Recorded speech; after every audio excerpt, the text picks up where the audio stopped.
Markaz mutaxassislarining viloyatlarga bo'lgan tashriflari davom etmoqda. Navbatdagi manzil Farg'ona viloyati. Respublika bolalar onkologiyasi, gematologiyasi va immunologiyasi ilmiy-amaliy tibbiyot markazi mutaxassislari Farg'ona viloyatida bo'lib, bolalar o'rtasida uchraydigan kasalliklarni erta aniqlash va davolash bo'yicha amaliy ishlar olib bordi. Dastur davomida saraton kasalligiga chalingan bolalarni 100% yuqori texnologik tekshiruvlar va ixtisoslashgan yordam bilan qamrab olish, qolaversa onkologik kasalliklarga shubha paydo bo'lganda birlamchi bo'g'inda bolalarni erta tashxislash, ularni davolash maqsadlarida qilinadigan ishlarni faollashtirish, yashil yo'lakni tashkil etish doirasida bir qancha ishlar amalga oshirildi.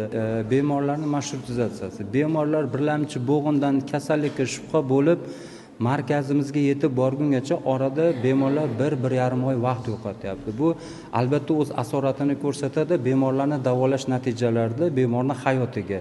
Shuning uchun hozirgi dastur davomida biz olib borayotgan ishlar birlamchi bo'g'inda kasallik aniqlandimi, bemorni yashil yo'lak asosida zudlik bilan viloyatga, ikkinchi bo'g'inga, viloyat markazida holatini yaxshilab, markazga Toshkentga, markazda bolani davolash uchun 10-14 kun sarflayotgan vaqt 4 kunga tushirib, bolalarni davolanish ko'rsatkichlarini 34% dan 65% ga ko'tarishga erishildi.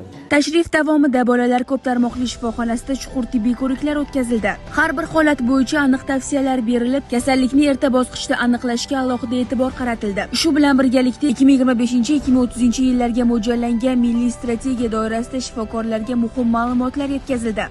Mahalliy shifokorlar uchun tashkil etilgan seminarlar davomida zamonaviy tashxis usullari va kasalliklarning dastlabki belgilarini aniqlash masalalari muhokama qilindi. Mutaxassislar tashrif davomida onkoskrining tizimlarini rivojlantirish, kadrlar malakasini oshirish va laboratoriya imkoniyatlarini kuchaytirish bo'yicha aniq vazifalarni belgilab berdi.